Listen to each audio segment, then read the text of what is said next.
আসসালামু আলাইকুম রহমতুল্লাহ। আজকে আলোচনা করব ইলম শিক্ষার উদ্দেশ্য কি। একজন বুজুর্গ ব্যক্তি নিজামিয়া মাদ্রাসার প্রতিষ্ঠাতা ছিলেন নিজামুল মুলুক রহমতুল্লাহ আলাই। তিনি তখন উজির ছিলেন। নিজামিয়া মাদ্রাসার প্রতিষ্ঠাতা তিনি নিজামুল মুলুক, ওনার নাম রহমতুল্লাহ আলাই। তিনি তখন উজির ছিলেন। একদিন মাদ্রাসা পরিদর্শনে গেলেন।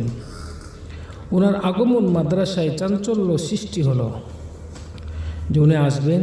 এর জন্য ছাত্রদের মধ্যে অনেক চাঞ্চল্যকর সৃষ্টি হলো। ছাত্ররা সবাই উৎসাহ ভরে ক্লাস থেকে বের হয়ে ওনার সাক্ষাতে আসলো।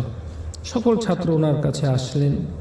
তিনি ছাত্রদের সাথে কথা বললেন, কে কি উদ্দেশ্যে শিক্ষা লাভ করছে তা জানতে চাইলেন। এক একজনকে এক এক রকম প্রশ্ন করলেন। তুমি কোন উদ্দেশ্যে মাদ্রাসা পড়ছো, কি করবে, এরকম কথা আলোচনা করলেন। এক এক ছাত্র এক এক রকম উত্তর দিল। সবার উদ্দেশ্যই ছিল দুনিয়া কেন্দ্রিক। কেউ ডাক্তার হব, কে ইঞ্জিনিয়ার হব, এরকম একটা, কে দুনিয়াদারি, বিভিন্ন রকমের আলোচনা ছাত্ররা বললেন।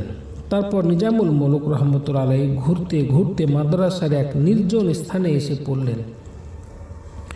সেখানে দেখলেন একজন ছাত্র বাতি জ্বালিয়ে পড়াশোনা করছেন। তিনি উৎসুক হয়ে ছেলেটির কাছে গিয়ে জানতে চাইলেন যে মাদ্রাসার সব ছাত্র ওনার সাথে দেখা করতে আসলো, কিন্তু আপনি কেন আসলেন না? ছেলেটি বিনীতভাবে উত্তর দিলেন, জনাব, আমি অনেক দূর থেকে অনেক কষ্ট করে দিন ইলম শিক্ষা করতে এসেছি।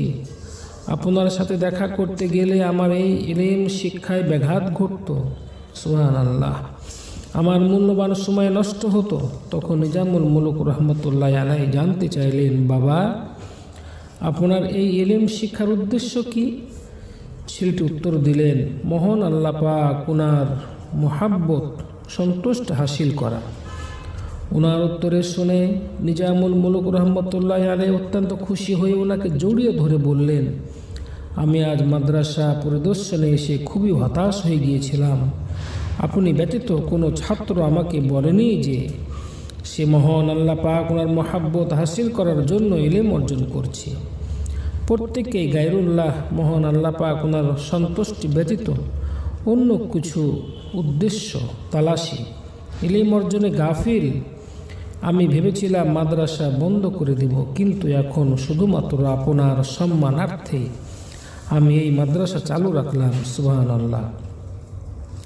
এই জ্ঞানী ব্যক্তিটা কে ছিলেন? ছাত্রটি বলেন, হযরত ইমাম গাজ্জালী